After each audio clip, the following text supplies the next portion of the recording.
Assalamu alaikum class. Today in this lecture we will discuss and learn about hantavirus pulmonary syndrome, its mode of transmission, its occurrence, its various causes, as well as in the last we will discuss about the treatment of hantavirus pulmonary syndrome.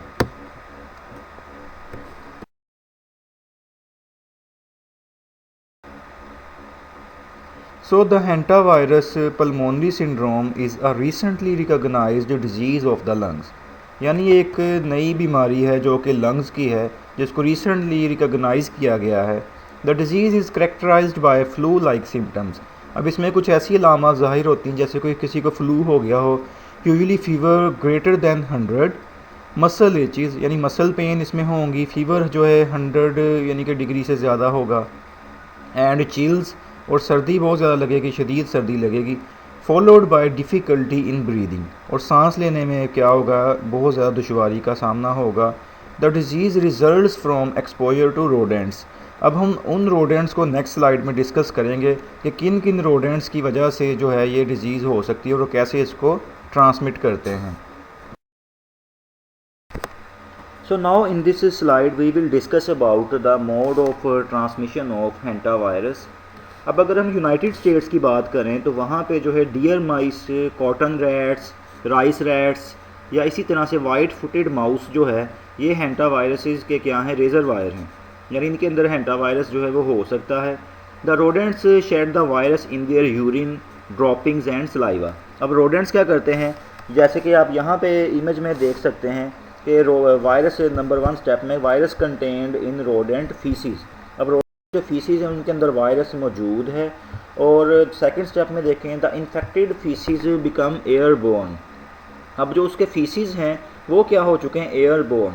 अब airborne से क्या मुराद है कि जब कोई यूरन rodent का droppings या nesting material को अगर हिलाया जाए तो उसमें से क्या होता है, टाइनी ड्रॉपलेट्स जो होते हैं जिनके अंदर वायरस मौजूद होता है वो एयर में चले जाते हैं. यानी अगर आप ड्रॉपिंग को, यूरन को या उसके नेस्टिंग मटेरियल को हिलाएंगे तो उससे क्या होगा कि जो वायरस वाले पार्टिकल्स हैं वो हवा में चले जाएंगे. This process is known as airborne transmission. So in this image you may see this word here, airborne transmission. Infected faeces becomes airborne. जब वो एयरबोर्न हो जाएंगे तो वो फीसिस क्या होगा कि जो पर्सन वहाँ पे होगा उसको क्या हो सकती है, इन्फेक्शन हो सकती है, inhalation of faeces by the human. अब थर्ड स्टेप में देखें तो इन्हेलेशन ऑफ फीसिस हुई है by the humans. And in the last the symptoms appear in human beings like muscle aches. तो मसल एचेस जो हैं या मसल्स के अंदर जो है वो पेन स्टार्ट हो जाएगी, शदीद फीवर हो जाएगा, हेडेक हो जाएगा, एंड कफिंग उसके अंदर स्टार्ट हो जाएगी. यानी तो इस तरह से ये जो है इन्फेक्टेड जो रोडेंट्स हैं वो क्या करते हैं, इसका बायस बनते हैं, और जो उनके फीसीज हैं या उनकी ड्रॉपिंग्स हैं या उनका यूरिन है जो भी है उसके ज़रिए से ये क्या होता है, ट्रांसमिट वायरस हो सकता है. और फिफ्थ स्टेप में देखें तो ये क्या करता है, it causes acute respiratory distress. अब ये वायरस क्या करता है, एक्यूट रेस्पायरेटरी डिस्ट्रेस करता है जिससे इंसान को सांस लेने में शदीद दुश्वारी का सामना करना पड़ता है. This slide is also showing the hantavirus pulmonary syndrome, which is a rodent-borne disease. Hantavirus pulmonary syndrome is the life-threatening disease which is spread to humans in California most often by deer mice. अब deer mice जो है ये हम next slides में देखेंगे इसको कि ये कहाँ पे होता है और किस तरह का ये नज़र आता है और कैसे ये जो है ट्रांसमिट करता है इन्फेक्शन को. The symptoms are similar to influenza. अब इसमें जो है जो वायरस रख सकते हैं यानी कि जो हैं रोडेंट्स उनमें आता है डियर माइस के फीसिस, यूरिन एंड सलाइवा. यानी तीन जो चीज़ें हैं माइसिस की उनके अंदर हो सकता है, जैसा कि स्टेप 1 में आप देख सकते हैं डियर माइस के फीसिस, यूरिन और सलाइवा जो है वो क्या कर सकते हैं, इन्फेक्शन का बायस बन सकते हैं. नंबर 2 में देखें अगर इन्फेक्टेड ड्रॉपिंग बिकम्स एयरबोर्न. जैसा कि आपको लास्ट स्लाइड में बताया था कि वो ड्रॉपिंग्स को अगर हिलाया जाए या स्टीर किया जाए उससे क्या होगा, वो एयर में उसके ज़रिए से पार्टिकल्स वायरस के जो हैं वो रह जाएंगे, तो वहाँ से फिर वो ह्यूमन बींग्स में ट्रांसमिट हो सकते हैं, जैसे कि ये ट्रांसमिशन दिखाई गई.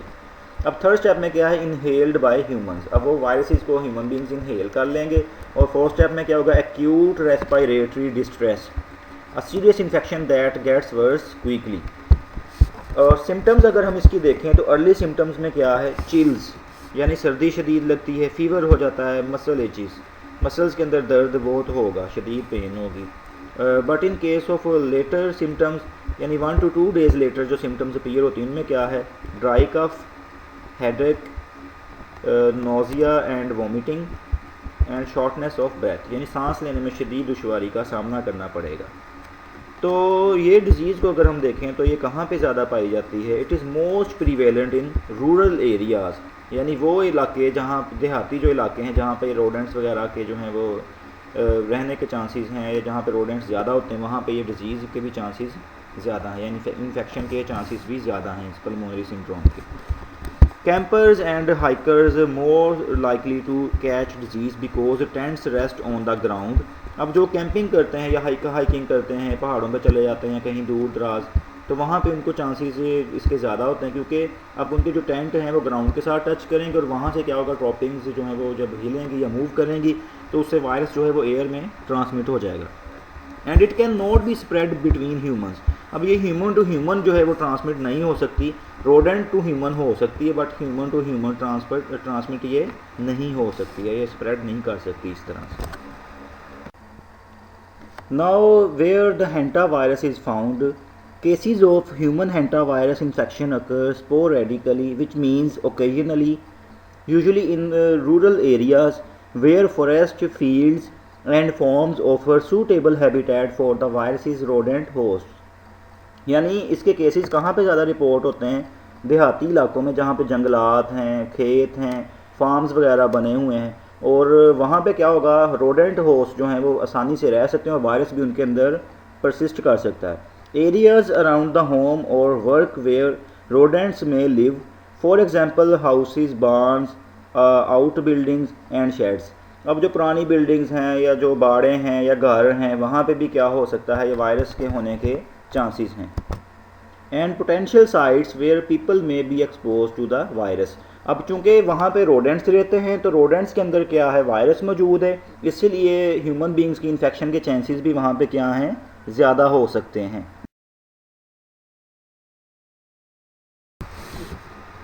So now in this slide you can see the image of a hantavirus.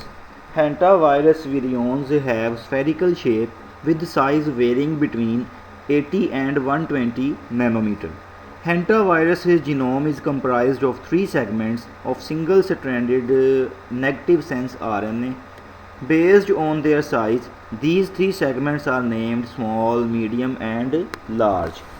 As are shown in this image और डायग्राम, ये देखें अगर आप तो इसमें ये स्मॉल सेगमेंट से दिखाया गया है, फिर उसके बाद ये मीडियम सेगमेंट है उसका, और फिर ये लार्ज सेगमेंट है जो कि इसके आरएनए जीनोम का है, यानी इसके अंदर 3 सेगमेंट्स इस तरह से पाए जाते हैं।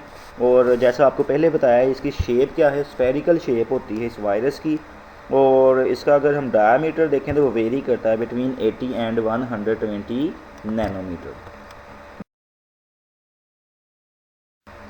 Now in this slide you can see the image of a deer mouse, which is rodent native to North America, and it is most commonly called the deer mouse, although that name is common to most species of Pyromyscus, and thus it is often called the North American deer mouse, and it is fairly widespread across the continent, with the major exception being the southeast United States and the far north.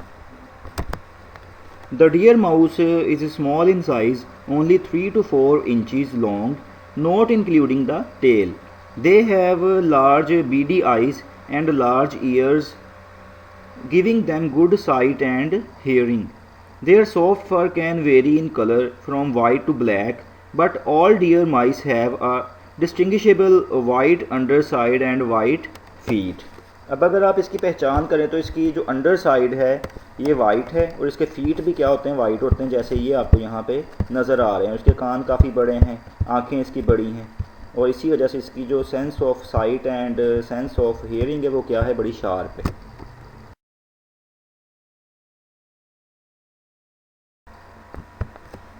Now, the several other hantaviruses are capable of causing hantavirus infection in the United States.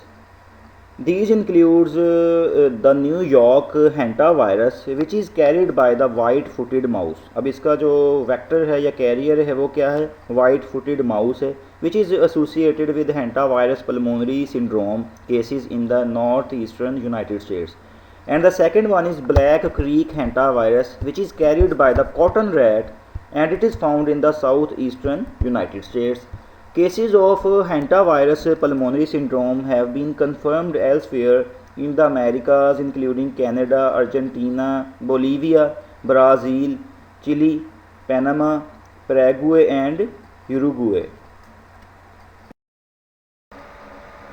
अब इस slide के अंदर आप rice rat देख सकते हैं जो कि हैंटा वायरस को स्प्रेड करता है अमेरिका के अंदर, और इसके कुछ करेक्टरिस्टिक्स हैं जैसे they are medium size rats with long coarse fur, the upper parts of their body are grey to reddish and the under parts white to buff, they have broad feet with reduced or absent ungual tufts, और इनके habitat जो हैं वो different हो सकते हैं. They live in wetlands such as lakes, marshes and rivers, और gestation period इनका 21 से 28 दिन का हो सकता है.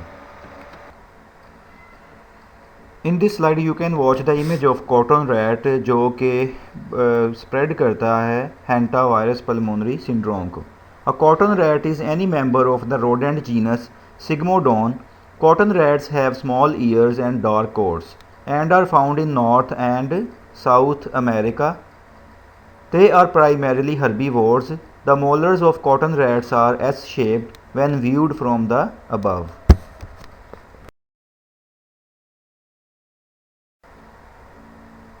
This slide is showing the white-footed mouse, which is a rodent native to North America, and they have certain unique characteristics like their adult are 90 to 100 millimeter in length, not counting their tail. And white-footed mice are omnivorous and eat seeds and insects.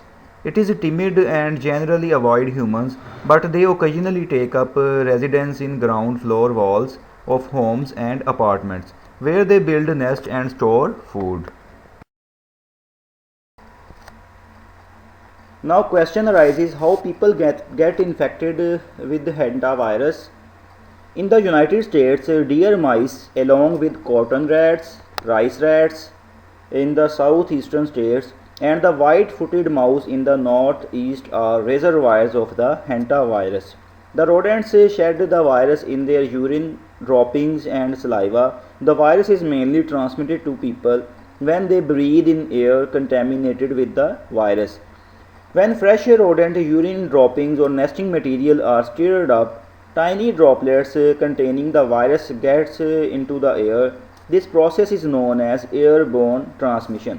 यानी airborne transmission होगी सबसे पहले कि अगर आप उनके droppings को, उनके यूरिन को जो है वो टच कर लेंगे, या वो अगर हवा में उसका वायरस उड़ के चला गया है तो वहाँ से वो क्या होगा, थ्रू नेज़ल या थ्रू माउथ जो है ओरल कैविटी, और आपके अंदर जो है वो इन्फेक्शन का बायस बन सकता है पेशेंट के अंदर. There are several other ways rodents may spread hantavirus to people. Like if a rodent with the virus bites someone, the virus may be spread to that person, but this type of transmission is rare. यानी ऐसे होता नहीं है कि rodent किसी को काट ले. Scientists believe that people may be able to get the virus if they touch something that has been contaminated with rodent urine, droppings और saliva, and then touch their nose और माउथ. यानी कुछ ऐसी जगह को टच कर लीजिए जहाँ पे उसका सलाइवा है रोडेंट्स का, या उनके फीसीज हैं, या उनका यूरिन है, तो फिर बाद में अपने माउथ या नोज़ को टच कर लिया जाए तो इससे भी क्या हो सकती है, इन्फेक्शन हो सकती है, इसकी ट्रांसमिशन इस तरह से होगी. Scientists also suspect people can become sick if they eat food contaminated by urine droppings or saliva from an infected rodent. यानी अगर आप ऐसी कोई खुराक लेते हैं जिसमें इनका रोडेंट्स के ड्रॉपिंग्स हैं, यूरिन या सलाइवा मिला हुआ है, तो उससे भी क्या हो सकती है, इन्फेक्शन हो सकती है. और शर्त क्या है कि इन्फेक्टेड रोडेंट होना चाहिए. The hanta viruses that cause human illness in the United States can not be transmitted from one person to another. अब यूनाइटेड स्टेट्स के अंदर जो है ऐसे नहीं होगा कि एक पर्सन से दूसरे पर्सन को भी हैंटा वायरस की जो है वो सिंड्रोम लग जाए. For example, you can not get these viruses from touching और kissing a person who has a hantavirus pulmonary syndrome or from a healthcare worker who has treated someone with the disease.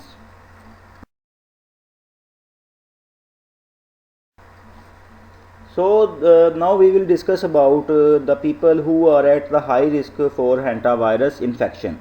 Anyone who comes into contact with rodents that carry hantavirus is at risk of hantavirus pulmonary syndrome.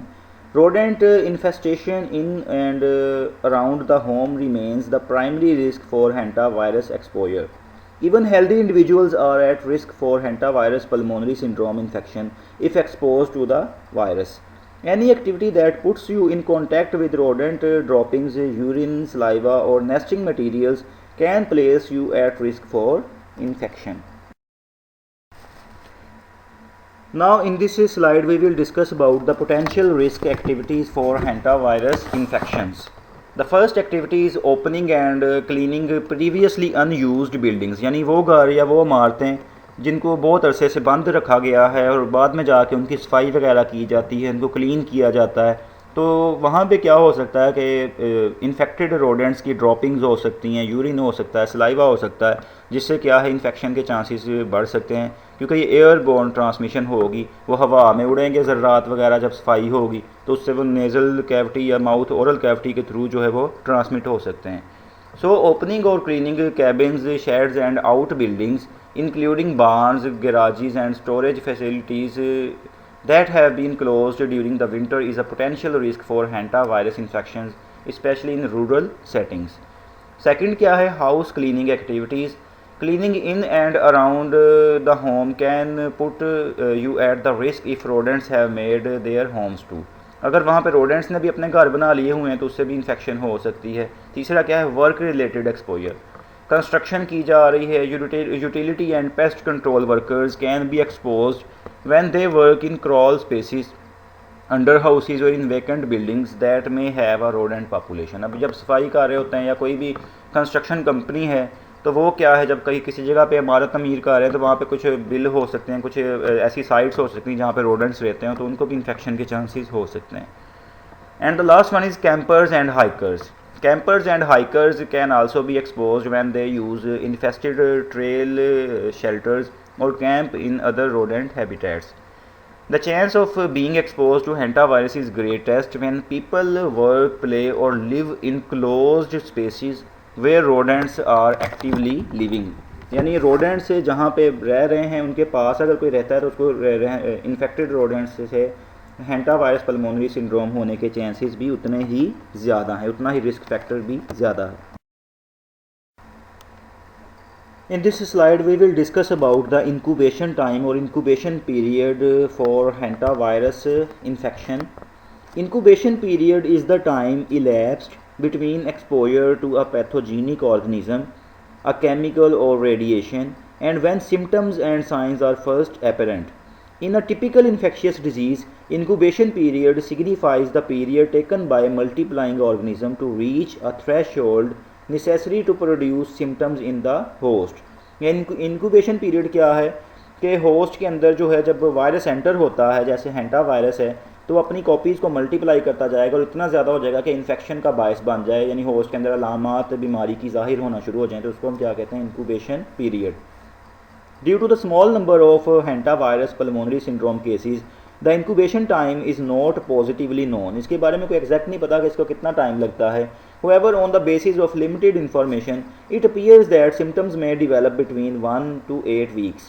एक हफ्ते से लेके 8 हफ्ते तक जो है वो symptoms appear हो जाती हैं पेशेंट में after exposure to fresh urine, droppings और saliva of infected rodents.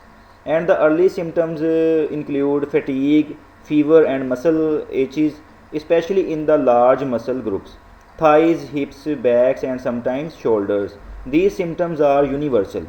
There may also be headaches, dizziness, chills and abdominal problems such as nausea, vomiting, diarrhea and abdominal pain. About half of all cases experience these symptoms. Now we will discuss about the late symptoms. 4 to 10 days after the initial phase of illness, the late symptoms of hantavirus pulmonary syndrome appear. These include coughing and shortness of breath. अब सांस लेने में शदीद दुश्वारी चूँकि होती तो ऐसे लगता है जैसे किसी पेशेंट को ऐसे फील होता है कि उसके माउथ पे किसी ने कपड़ा रख दिया है, उसके लंग्स में कोई चीज़ फ्लूइड भर गया है और उसकी सांस किसी ने रोक दी हो। तो इस तरह की अलामात इसमें अपीयर होती हैं। Now the question arises, is this disease a fatal disease? Yes of course, hanta virus pulmonary syndrome can be fatal, यानी हलाक कर सकती है, डेथ हो सकती है इसकी वजह से। It has a mortality rate of 38%.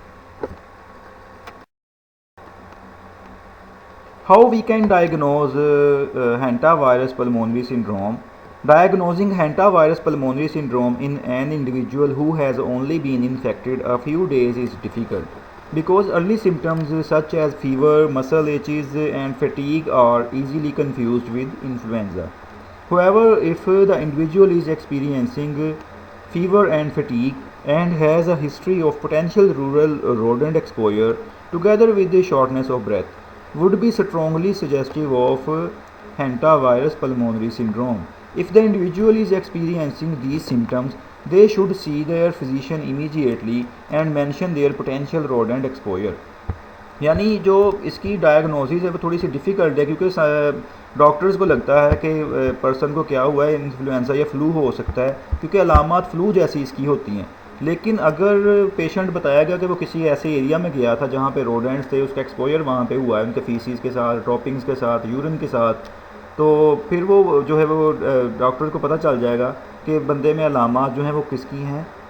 हैंटावायरस pulmonary syndrome की अलामात हैं जिसमें उसकी सांस लेने में उसे दुश्वारी का भी सामना करना पड़ेगा। Are there any complications of hantavirus pulmonary syndrome?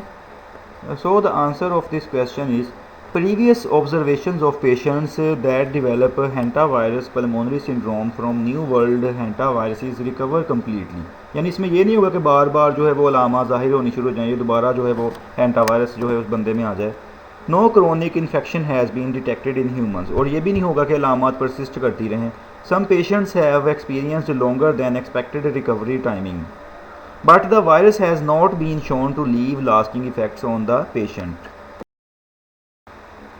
Now in this last slide we will discuss about the treatment of hantavirus pulmonary syndrome. There is no specific treatment, cure or vaccine for hantavirus infection. यानी इसके लिए ना कोई treatment है, ना cure है, ना ही कोई वैक्सीन है। जस्ट केयर दी जा सकती है कि आईसीयू में पेशेंट को रखा जाए और उसको ऑक्सीजन दी जाए ताकि उसको सांस लेने की जो दुश्वारी है वो उस पर काबू पा सके। However, we do know that if infected individuals are recognized early and receive medical care in an intensive care unit, they may do better.